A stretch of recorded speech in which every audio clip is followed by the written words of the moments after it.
Usapang business type motorcycle naman tayo na pwede mong gawing pang daily service at the same time ay pwede mo po siyang gawing panghanap buhay. Ito po ay ang Bajaj City 125. Silipin natin ngayong araw. Tara!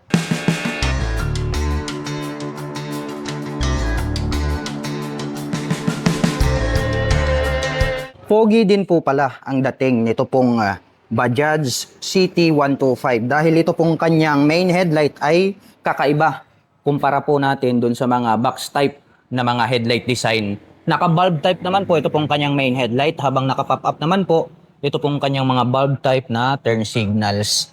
At ito pong kanyang cover dito po sa kanyang headlight, ito na po yung kanyang naging little visor. At ito po ay gumagamit ng telescopic fork na gray color para po rito sa kanyang front suspension, naka-drum brake para po rito sa kanyang front braking system. At ito po ay naka-spokes rim set. At ang sukat po ng kanyang gulong rito po sa harapan, ito po ay mayroong sukat na 2.75-17. Naka-analog po ang kanyang meter panel display at ang makikita po natin dito, nandirito po yung kanyang speedometer. Nasa gitna yung kanyang odometer. Dito naman po sa kabila, nandirito po yung kanyang fuel gauge. Meron po siyang light indicators dito. At mayroon po siyang gear indicator dito sa kabila. At mayroon na rin po pala itong USB Type-A port. Pwede na po kayong mag-recharge ng inyong mga dalang mobile phones or gadgets. Naka-mechanical key ang kanyang ignition. At ito po ay naka-naked handlebar na chrome color.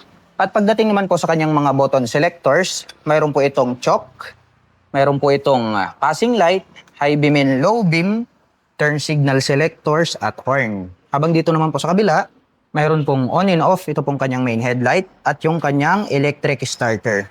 Itim po ang kulay, ito pong kanyang mga handle grip at itim din po, ito pong kanyang mga brake levers. At ito pong kanyang fuel tank, pahaba po ito. At may makikita naman po tayo rito na CT. Tapos combination po siya ng blue at gray color na decal. At ito po pala ay mayroong fuel tank capacity na 10.5 liters. At mayroon naman po itong fuel consumption na 50 km per liter. Napakatipid din. Ito pong kanyang upuan, malapad din po ito.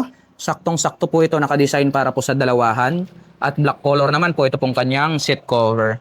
At ito pong kanyang integrated na grab bar ay converted na rin po ito as rear carrier. Pwede na rin po kayong maglagay rito ng top box kapag gagawin nyo po itong pang service. Ang Kawasaki City Bajaj po ay meron po itong seat height na 784mm at meron naman po itong ground clearance 164mm. Ngayon naman po ay susubukan po nating sakyan para maipakita ko sa inyo kung gaano nga ba ito kataas.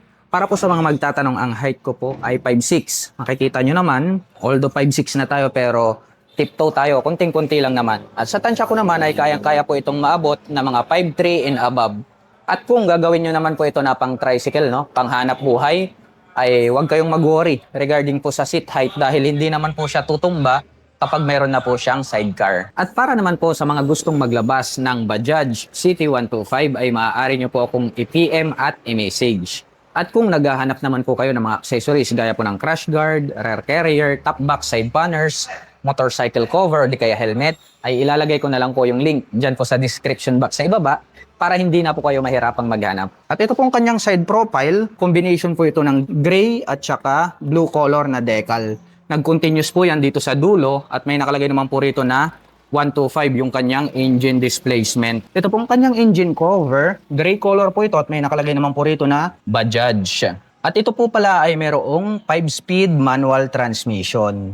Ito pong kanyang mga pillion step sa ating rider at back rider ay metal po yan, tas nagkaroon po sila ng mga rubber cover on top. Mayroon po itong center stand at mayroon din po itong side stand. Metal naman po ito pong kanyang swing arm at mayroon na rin po pala itong metal na chain cover.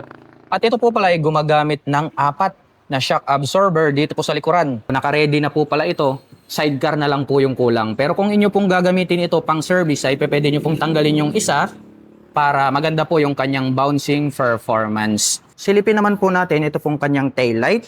Naka-bulb type po ito pong kanyang taillight at naka-bulb type din po ito pong kanyang mga turn signals. Meron po siyang light reflector dito sa gitna.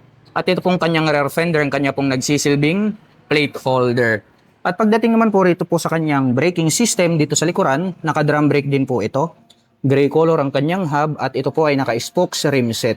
At ang sukat naman po ng kanyang gulong rito po sa likuran, ito po ay mayroong sukat na 3/17. Ito pong kanyang stock pipe, itim po ang kulay nito, tapos meron po siyang maliit na head protection guard na chrome color, at mayroon naman po itong single exhaust. At ang kagandahan po nito pong ating Bajaj CT125 ay meron po itong kick starter.